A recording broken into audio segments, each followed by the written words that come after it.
When the spotlight gets too hot for love, something always breaks. Today we're answering one question: why does celebrity love fail so spectacularly? And who's really at fault? From on-set affairs that destroyed careers, to women so famous their partners vanished in their shadow, to fan armies that tore couples apart on purpose. By the end, you'll see the pattern nobody talks about. Let's get into it. Movie sets are basically designed to make you fall in love. Long hours, high emotion, artificial intimacy on demand, it's the perfect storm. And it happens over and over with the same dramatic results. So today, we're looking at 3 times an actress fell in love for someone on set. 2 of those stories burned everything down. 1 actually lasted. Let's get into it. It's 2012. Kristen Stewart is one of the most famous women on the planet. Twilight has turned into a cultural obsession, and her relationship with Robert Pattinson, Robston, is the love story millions of fans treat like it's personally theirs. She's also just racked principal photography on Snow White and the Huntsman, a big-budget fairy tale where she plays the hero, and Rupert Sanders is her director. Now think about what that dynamic actually looks like on a film set. Sanders controls everything about how Kristen appears on screen. He decides how she moves, which angles makes her look strong, which moments make her look vulnerable. He's also married with 2 kids and 12 years older than her. None of that stopped what happened next. Paparazzi photos surfaced in July of that year, showing the 2 of them together in a car on a hillside. The images were specific enough that neither of them could deny it. Within hours, the internet didn't just react, it collapsed. Robston was over. The fandom that had invested years of emotional energy into Kristen and Robert's relationship felt personally betrayed. The comments, the trending topics, the open letters, it was a level of public fury that's hard to even describe now. But here's what people don't talk about as much though: what a movie set actually does to you over months of production. You're working 12-hour days together. You're running emotional scenes back to back. You're exhausted and isolated from your real life. And there's one person who is constantly focused on you, constantly shaping how you're seen, constantly telling you that you're doing it right. That's not a normal working relationship. That's a pressure cooker. The line between who you're playing and who you actually are starts to dissolve slowly without you noticing it happening. Kristen was playing a character who needed saving. Sanders was directing every frame of that. When the 2 roles bleed into each other like that, the chemistry doesn't stay on screen. But here's where the fallout gets interesting. Because the costs didn't land equally. Kristen lost public sympathy almost overnight. The goodwill she built over the Twilight era evaporated. Rupert Sanders lost his marriage and his sequel. He was removed from the Snow White franchise he just launched. On paper, those consequences sound similar, but they weren't. His career recovered quietly. Hers became defined by that moment for years. Same scandal, completely different paths. That inequality matters because it tells you something real about how these stories get written. The actress pays more. She always pays more. 12 years before Kristen Stewart, Meg Ryan was sitting in almost exactly the same position, except the stakes were even higher, because Meg's entire identity was built on being the woman you root for in love. We're talking about an actress who gave us Sally Albright and Annie Reid. By the year 2000, Meg Ryan was America's sweetheart in the most literal sense of the phrase. She wasn't just playing a lovable rom-com hero, she was the genre. Her face on a poster was a promise to the audience that everything would work out. She was also married to Dennis Quaid and filming Proof of Life in remote locations in Ecuador and England. The movie, full irony intended, is about a woman trying to save her kidnapped husband. Meg Ryan plays the devoted wife, Russell Crowe plays the man who shows up to help her. And somewhere between the remote locations, the weeks away from home, and the high-stake emotional material they were filming together, it stopped being just a movie. The affair became public in late 2000. Dennis Quaid filed for divorce. Russell flew back to his life in Australia, where his career barely registered a scratch. And Meg walked into a version of her public life she never fully recovered from. Audiences turned on her fast. Not because infidelity is rare in Hollywood, it isn't, but because Meg Ryan specifically had built her entire career on being trustworthy in love. The characters she played were women you believed in, women who got it right. Once the news broke, people couldn't watch the movies the same way. The image and the person had fused together so completely that when the person cracked, the image cracked too. The roles dried up, not all at once, but steadily. The romantic comedy offers that would have flooded her inboxes 2 years earlier stopped coming. She'd been the gold standard for the genre, and not a genre didn't want her back. Russell Crowe released Gladiator that same year. He won an Oscar. Different decade, same inequality as Kristen and Rupert. The woman absorbs the damage, the man moves on. When your public identity is built on being the one who gets a love right, the set doesn't just put your relationship at risk, it puts the whole thing at risk. Everything you built, everything audiences believe about you, all of it becomes collateral. So what does it actually look like when two people meet on a film set and don't let it destroy them? It starts in 2016. Zendaya and Tom Holland are both teenagers when they film Spider-Man: Homecoming together. Both of them are deep inside the Marvel machine. Massive franchises, massive expectations, fan bases that track their every public move. If there was ever a situation designed to pressure young relationships into burning out fast, this was it. And here's what they did. Nothing. Publicly nothing. No confirmation, no red carpet moments, no performative Instagram post. For years, the relationship existed somewhere between rumor and reality, and they let it stay there. Photographers caught glimpses, people speculated. The internet ran with it repeatedly, and every time, they said as little as possible and went back to work. That restraint is harder than it sounds. When you're that famous, science feels like lying. Fans feel entitled to confirmation. Publicists push you towards controlled reveals because a managed moment is better than a leaked one. Zendaya and Tom held the line anyway. When they were finally photographed together in the car in July of 2021, it landed completely different than the Kristen Stewart photos did 9 years earlier. There was no collapse, no public fury, no sense of betrayal. It felt like a confirmation of something people had already quietly decided was real. The reaction was warm because the relationship had been built somewhere private, somewhere the cameras couldn't get to it first. That's the thing nobody talks about when they study the set romance curse. It's not that the set creates fake chemistry. Sometimes the chemistry is completely real. The problem is what happens when you let the set become the relationship, when the bubble of production becomes the whole world, and you never actually build anything outside of it. Kristen and Meg both got swallowed by the set. The intensity of the filming, the emotional weight of the work, the isolation from ordinary life. It all collapsed the boundary between the job and the person. Zendaya and Tom treated the job as the job. They kept their real lives somewhere the director's camera couldn't frame it. They also never needed each other to complete a role that they were already playing. Zendaya had her own career, her own identity, her own path that had nothing to do with Tom Holland. Same in reverse. Neither one had a director deciding how the other looked on screen. They were equals, on parallel tracks, who happened to fall for each other while doing good work. That's what relationship goals actually looks like when it comes from a film set.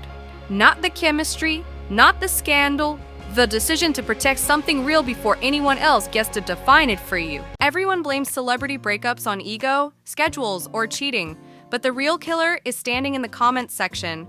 Fans say they want their stars to find love, but the moment someone dates the wrong person, that love turns into a coordinated attack. Here's the truth nobody wants to admit.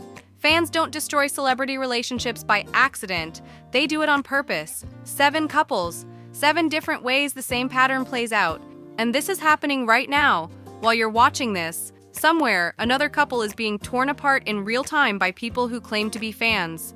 Starting with Florence Pugh, who learned that 24-year-olds aren't allowed to date 45-year-olds, without the internet turning it into a trial. Florence Pugh was 24 when she started dating Zach Braff, who was 45.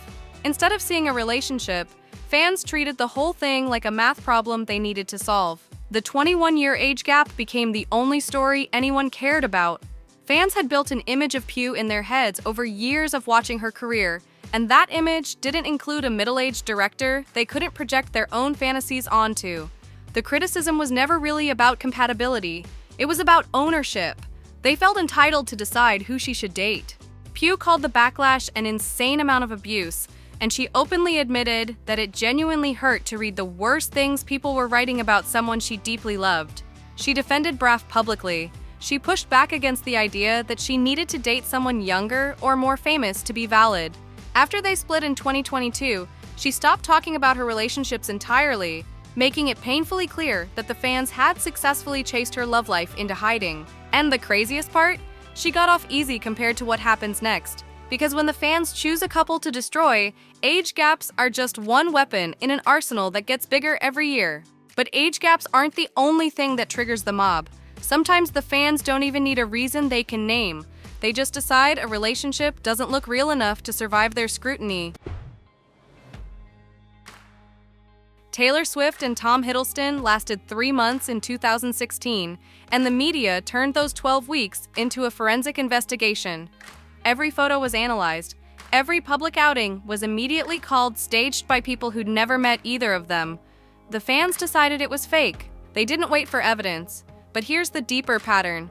When the entire internet treats your relationship like a publicity stunt, you eventually start performing for the cameras instead of connecting with each other.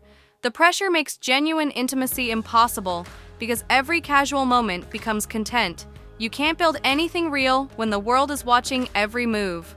Hiddleston eventually had to publicly deny that the relationship was staged, and academic surveys of his own fandom show that the negative impression from that 3-month period lasted for years after the breakup. Remember the I Heart TS tank top? Fans treated that like proof of a conspiracy instead of a goofy vacation shirt. The relationship didn't die from boredom. It died from a million people refusing to believe it was ever genuine. Harmless, right? A dumb shirt and some online gossip. Except that same skepticism, applied to 100 other couples, is what teaches celebrities that the only safe relationship is a secret one. The damage isn't measured in tank tops. It's measured in the relationships that never happen, because both parties know exactly what the internet will do to them. But this didn't start with social media. It started decades before the first tweet was ever sent. Let me show you how far back this really goes. In 1986, Cher was 40 and celebrating her birthday when she met Rob Camilletti, who was 22 and working in a Queens bagel shop. The tabloids immediately realized they had a story that would sell papers for months. The press couldn't attack the age gap directly without looking cruel, so they gave him a nickname that mocked his job instead. They called him Bagel Boy. That nickname wasn't harmless. It was classism dressed up as gossip. Rob wasn't famous enough to be dating Cher, and the press made sure everyone knew he came from the wrong world and didn't deserve a place next to one of music's biggest icons. The message was clear: you can date a superstar, but only if you're already famous yourself. The relationship fizzled under what everyone later called intense media scrutiny.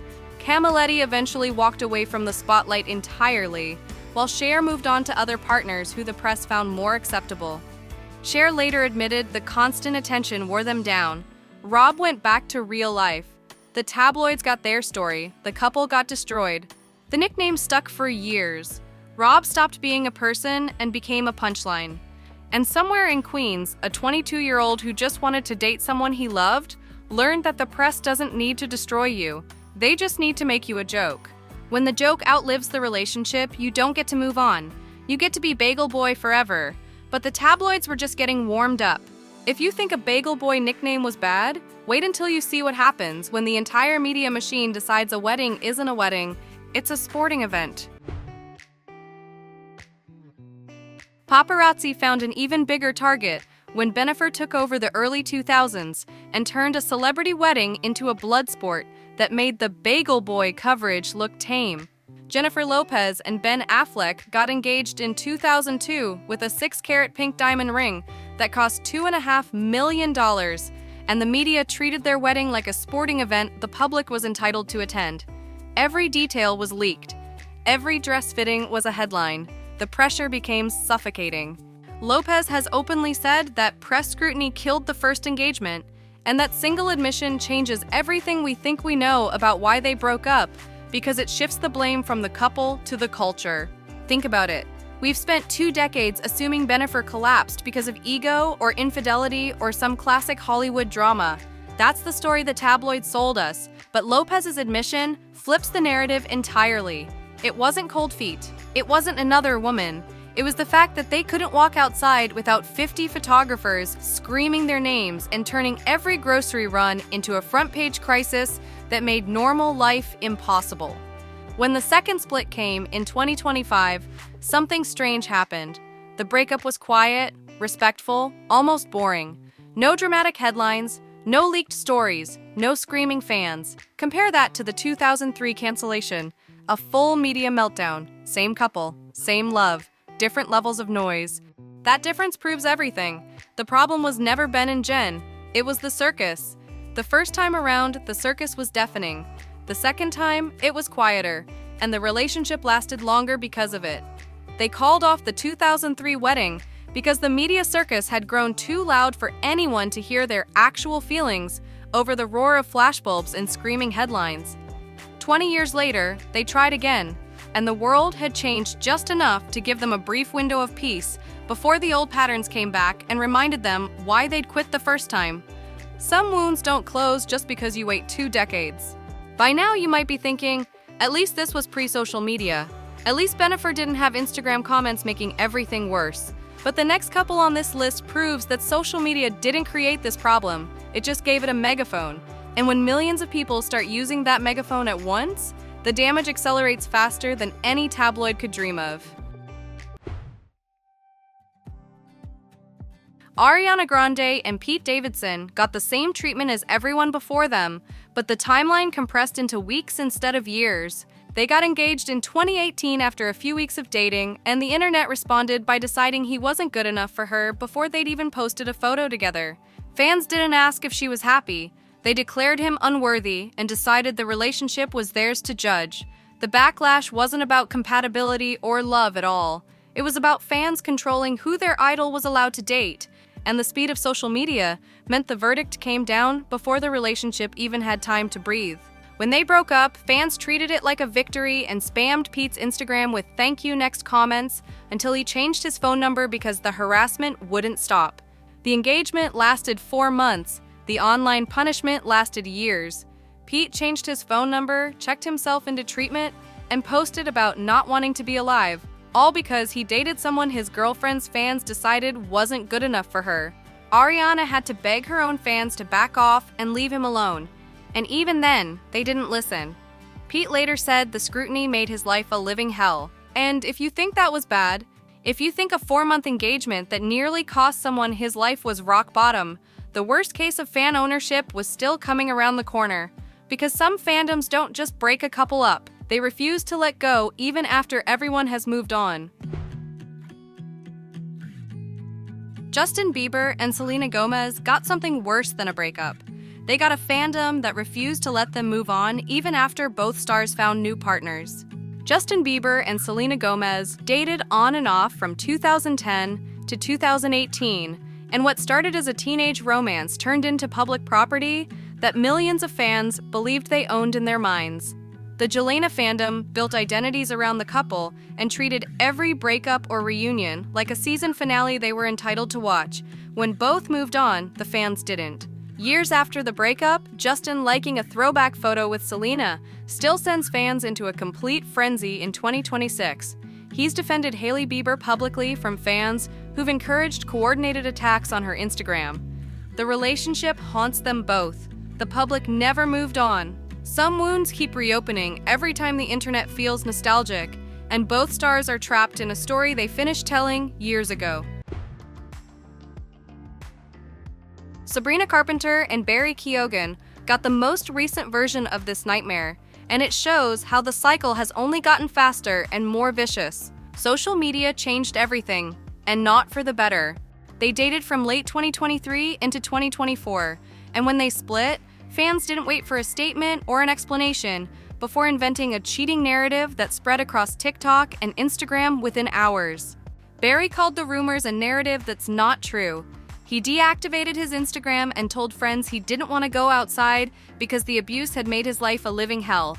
He was preparing for a major role as Ringo Starr in a Beatles biopic, and the online hate was so intense it nearly derailed his career at the worst possible moment.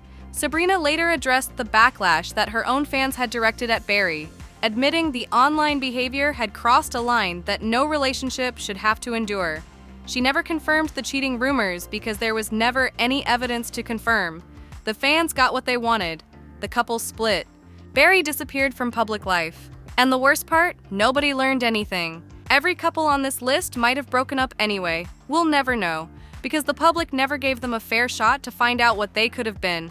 And while you watch this video, the same pattern played out again somewhere else in real time. A new couple, a new narrative, a new batch of comments from people who think they're protecting their favorite star by destroying the person they love. We're told that ultimate wealth and status buy total security, that a billionaire's gravity is untouchable. But a 3-year Science split proved that even a Saudi empire is powerless against the fame eclipse. Rihanna walked away from a billionaire without a single scandal. Lori Harvey systematically converts A-list icons into temporary accessories for her brand. And Nick Cannon confessed he laid awake at night, emotionally paralyzed by being reduced to a mere footnote. These men didn't cheat and they didn't fail. They were simply pulled into a star's blind spot. This isn't about difficult women. It's about a dominant gravity. When one partner becomes a self-contained universe, the other's name, identity, and legacy are completely swallowed by the shadow. Traditional power has been completely shattered. We're entering a brand new era where romance is an optional accessory and status is entirely rewritten. How can anyone survive the orbit of a goddess without turning completely invisible? We're starting with Rihanna because right now, she might be the most dominant woman on this planet. She wanted music, sure, but then she built Fenty into a billion-dollar empire. That changed how the entire beauty industry thinks about shade and inclusion. She walked away from performing at the Super Bowl halftime show for years because she simply didn't need it. But when she finally did perform, she pulled it off pregnant and made it look effortless. That's the level of dominance we're talking about here. So when she started dating Hassan Jamil back in 2017, a Saudi billionaire with his own fortune and his own family's massive business empire, people genuinely thought this might be different. Here was a man with real power, real money, and a deep preference for privacy. I mean, maybe we finally had someone who could match her instead of shrinking beside her. And for 3 solid years, it actually looked like he did. They traveled together and kept things mostly out of the spotlight, which is almost impossible when you're Rihanna. But power couples like this don't break because of scandals. They'd break because of gravity. And by all accounts, she genuinely hurt when it ended in 2020. But the reports painted a different picture. Sources said she wanted to pour everything into her career and her business. She carried so much gravitational pull that even a billionaire with his own kingdom couldn't escape its orbit. No public scandal caused the crash. No cheating or dramatic betrayal caught on camera. It just quietly dissolved because Rihanna's life simply burned too bright. Anyone standing next to her eventually starts to feel like they're fading into the background. And the wild part is, Hassan wasn't some struggling artist, because he carried money, status, and a life outside of her. But Rihanna owns more than fame. She carries cultural gravity across music, fashion, beauty, and motherhood. When you're standing next to a woman who conquered all 4, what do you bring to the table that she hasn't already perfected? That's the question the fame eclipse wants to know. And a lot of men don't have an answer. Think about what it's like to be a dad besides her. Every single photo, every headline, every whispered conversation at dinner starts with Rihanna. You stop existing as Hassan, the businessman who built his own legacy and earned his own name, only to watch both disappear in her shadow. You turn into Rihanna's boyfriend, and eventually, that partnership dissolves into an eclipse. The person next to her loses their name, their story, their own gravity. But now she's with A$AP Rocky, another global superstar who operates at her level. And maybe that's the only kind of partner. Someone with his own gravitational pull and his own spotlight who can survive in her orbit without turning invisible. But we're going to come back to that idea later. And if you think Rihanna's eclipse is massive, wait until you see what social media did to Lori Harvey's. Lori built her fame in a completely different era. She's the modern-day blueprint for a woman who controls her own narrative from the very jump. She isn't famous because of a man. She's famous because she decided to be. And social media let her build that brand directly, without anyone's permission. Look at her dating history for a second. Michael B. Jordan won an Oscar and built one of the most respected careers in Hollywood. Future ranks as one of the biggest rappers alive, with Grammys and a massive global fan base. Damson Idris earned critical acclaim as an actor with serious dramatic range. Every single one of these men found real success. Each one built his own career, his own fans, his own name that he worked hard to earn. But in the public eye, they all turn into the same thing. Lori Harvey's boyfriend.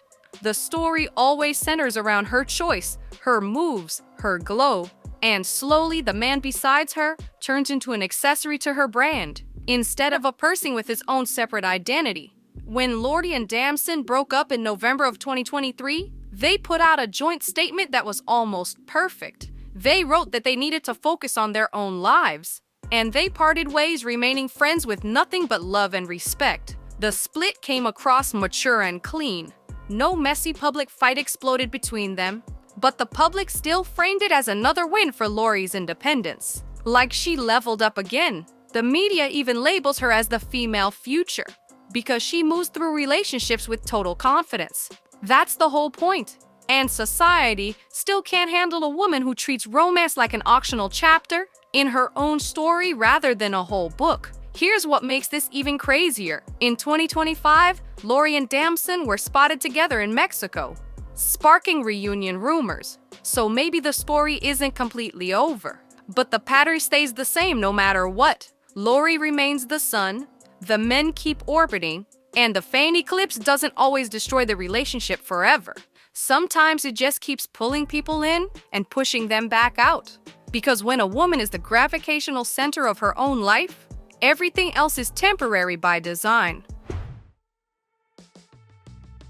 But Rihanna and Lori never got a public confession from one of their exes. Mariah Carey did. And if Rihanna is the sun and Lori Harvey is the social media galaxy, Mariah Carey is the entire universe. She built a self-contained empire that's been running for over 3 decades. When people call her a diva, they're not throwing shade.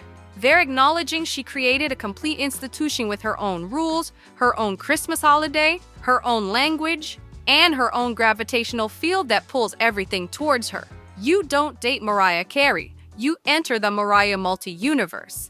Now, she married Nick Cannon in 2008 and had beautiful twins made Moroccan and Monroe in 2011.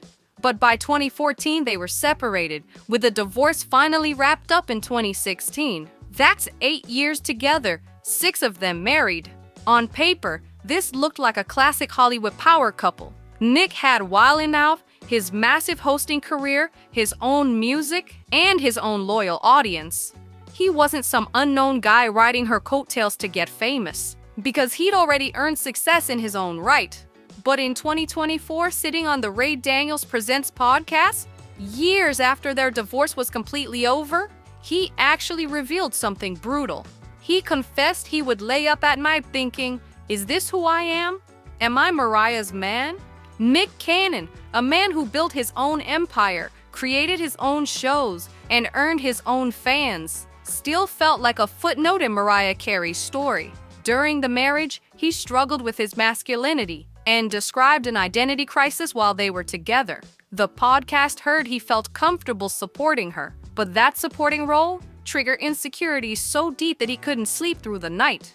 That's the fame eclipse in its rawest form. None of it traced back to money, cheating, or some big public fight. The marriage collapsed because Nick Cannon couldn't emotionally survive being known as second place to a woman who was always going to be first. The partner should make you pause. Nick Cannon isn't a weak man or a failure. He's a guy who built multiple careers from nothing. But Mariah Carey is Mariah Carey. No one on earth competes with that or matches it. You only exist in her shadow or find your own light somewhere else. And sadly, he chose somewhere else. He didn't leave because he stopped loving her. He left because he couldn't find himself inside her eclipse. But wait, before we close this case, let's be fair. Some people look at these women and call them impossible to please. That their diva personalities or impossible standards drive men away. Just look at the evidence. Remember when we said A$AP Rocky might be the only partner who could survive in Rihanna's orbit? Well, Rihanna currently shares a long-term relationship with him, and they have multiple beautiful children together. Her story didn't end with a broken heart. It grew into a partnership with someone who operates at her level. Lori Harvey and Damson might have reunited in Mexico in 2025. The pattern doesn't always last. These women aren't too much, and plenty of men simply can't handle the heat. This doesn't apply to everyday relationships, where both partners share roughly equal status. We're talking about what happens when one partner becomes a global icon, and the other has to decide whether they can live in that shadow. Now tell us which queen inspired you the most in the comments. And since you enjoyed this video, I know you're definitely going to love this one, so click on it, and I will see you on the next one.